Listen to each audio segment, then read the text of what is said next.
As the temperature reached 105 degrees, 3 Guatemalans made their way north Saturday on the Paso del Norte Bridge linking El Paso and Ciudad Juárez, Mexico, seeking to claim asylum in the United States. On previous attempts over the past day, they had been met at the Long Bridge's apex by Customs and Border Protection agents, a highly unusual tactic, who asked them for identification and told them they couldn't proceed to the port of entry because the holding cells were at capacity.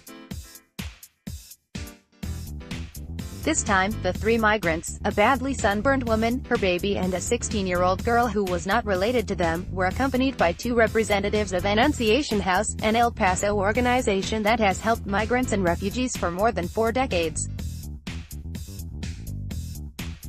Once again, they were stopped by 2 CBP agents, asked for documents, and told they would not be allowed to go further into the United States because of capacity issues. So began a tense standoff Saturday that either marks an escalation in U.S. tactics to keep immigrants out of the country, including those legally entitled to enter and seek asylum, or to relieve crowded immigration facilities that officials say are filled beyond capacity. "Oh, you're not at capacity. I know that's what you've been instructed to say," said Ruben Garcia, a 72-year-old who was inspired by Mother Teresa to found Annunciation House in 1976. He has a good handle on how many people are being detained at the bridges, because Immigration and Customs Enforcement eventually releases many of them to Annunciation House. Taylor Levy, a recent law school graduate who is working with Annunciation House, told the agents they were legally required to let the Guatemalans make their asylum claim because they already are several steps inside the country, a boundary that exists at the bridge's apex. The 2 CBP agents, whose name tags identified them as Armendariz and Avila, politely but firmly held their ground. Garcia asked to speak to a supervisor, and they made the call. Before the supervisor arrived, another agent came up to the group. His name tag was obscured by a tactical vest and a semi-automatic rifle. The agents said they had been assigned to check IDs as people crossed the boundary line, a highly unusual effort coming at a time when President Trump is expressing increasing frustration that his administration cannot control the nation's borders, a key campaign promise of his. IDs are usually required a couple hundred yards further north, and well into U.S. soil, at the port of entry, where people make citizenship and customs declarations, and apply for asylum. And while the agents at the top of the bridge said they were checking the identification of all people walking across the bridge, Levy noted that the agents weren't checking many ID other than those of people with the dark skin and threadbare clothing that is typical of many Central American migrants. New tactics in recent weeks. Garcia and other immigrant activists in El Paso had been hearing reports that CBP agents were blocking Central Americans from proceeding across the bridge to the port of entry where they are entitled to begin the asylum process. By making asylum claims at a port of entry, immigrants are supposed to be given a court date so that a judge may determine if the asylum claim is credible. But recent reports suggest Central Americans are being turned back to Juárez. Ironically, Garcia said, many of these Central Americans have grown frustrated and snuck into the United States outside of a port of entry and then were arrested by the Border Patrol. New Trump administration policy requires that anyone caught entering illegally be arrested, face criminal charges, and be separated from any children they are traveling with. Saturday morning, Garcia got a report that a group of Guatemalans was encamped in Juárez after being unable to cross the bridge. He invited me to accompany Levy and him as they investigated. We walked south across the Paso del Norte Bridge, the busiest pedestrian crossing between El Paso and Juárez, and saw 2 CBP agents standing at the top of the northbound pedestrian lanes. Minutes after crossing into Mexico, we spotted a group of about a dozen people huddled near public restrooms at the Mexican immigration office, one of the few spots offering shade. They told us that they had come from Guatemala and had been turned back by U.S. authorities since the previous night. CBP officials confirmed what Garcia has been hearing from immigrants, both at the bridge on this Saturday and in previous weeks at the Annunciation House shelter. Regarding what you witnessed today, U.S. Customs and Border Protection, CBP, is taking a proactive approach to ensure that arriving travelers have valid entry documents in order to expedite the processing of lawful travel, agency spokesman Roger Mayer said in an email. That being said, CBP processes undocumented persons as expeditiously as possible without negating the agency's overall mission, or compromising the safety of individuals within our custody. The number of inadmissible individuals CBP is able to process varies based upon case complexity, available resources. No one is being denied the opportunity to make a claim of credible fear or seek asylum. Once space is available and/or other factors allow, then CBP officers allow more people into our facilities for processing. This has been occurring intermittently as needed for about a month here in El Paso and other locations as well, where the volume of arriving people exceeds the capacity of our facilities. Garcia, Levy,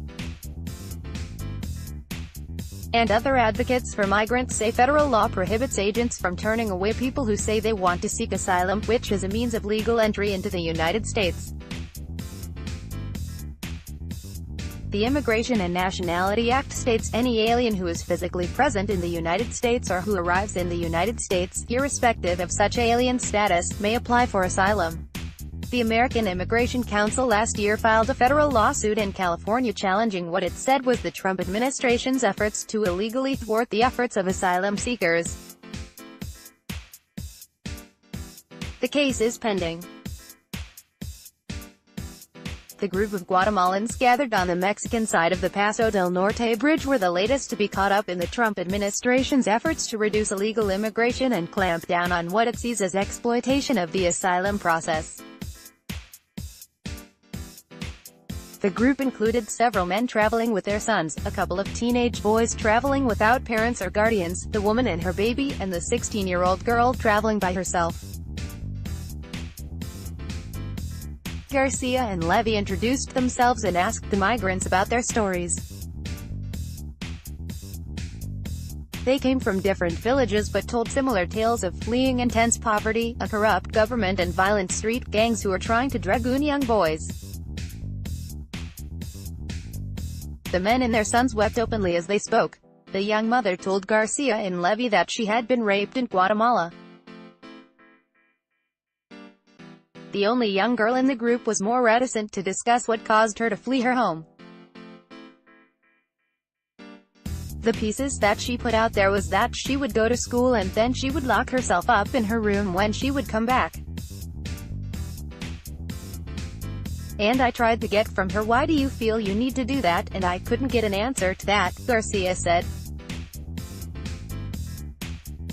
One man, barely over 5 feet tall and wearing a tattered orange t-shirt, told Garcia that his 2 sons had joined him on the trek from Guatemala.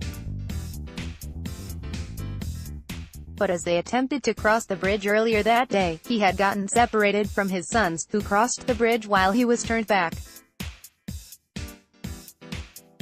The man sobbed as he told his story.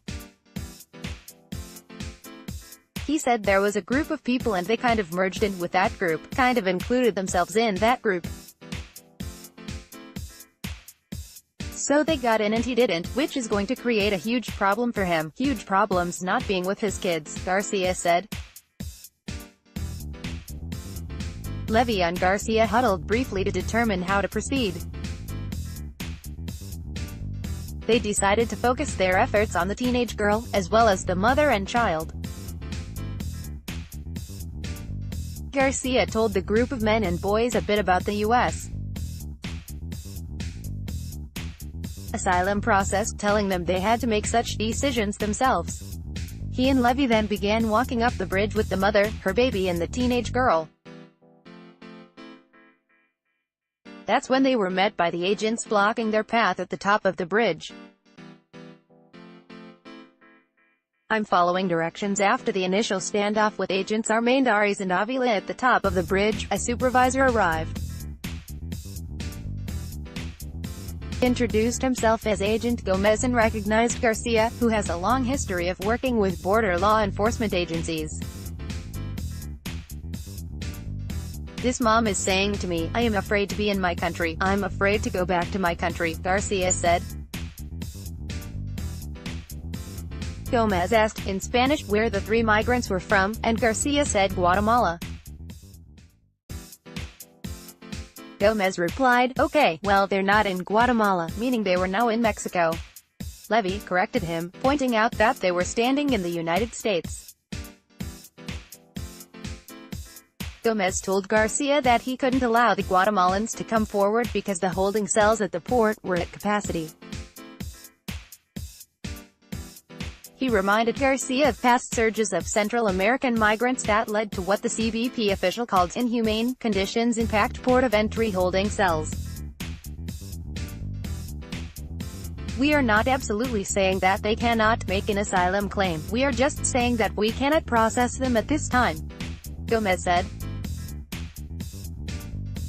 When Garcia said the law required CBP to process their asylum claims, Gomez said, Sir, I'm sure you know I'm following directions. And this is not even local directions. Garcia wasn't buying it. I know by the numbers of migrants that ICE is turning over to us that there is room, because the numbers are low and they have been low this whole week, he told Gomez. Garcia and Gomez had been talking for about 4 minutes when Garcia asked, so right now, as far as they are concerned, I'm understanding you to say you will not allow them to present for asylum. Then Gomez changed course. They are, as Levy pointed out, stepping on U.S. soil, so we are going to take them in to process their asylum claims. Agents Armendariz and Avila escorted the mother, her baby and the teen girl to the port of entry. By this time, some of the other Guatemalans had made their way up the bridge. 4 were standing just inside U.S. territory. 3, including the father who had been separated from his sons earlier in the day, were on the Mexican side of the line. 2 CBP agents who had been standing a few feet from the border stepped forward and stood directly on the line. I witnessed one of the agents, whose name tag said Augustin, take a couple steps into Mexico to prevent one of the Guatemalans from crossing into the United States. CBP spokesman Mayer later said port officials denied that any agent crossed into Mexico. Garcia told the 2 boys and 2 men who were just inside U.S. territory that they could not be ordered to move back across the line. He told them he was going to get some sandwiches and water in El Paso, and would return. When he came back an hour later, everyone was gone.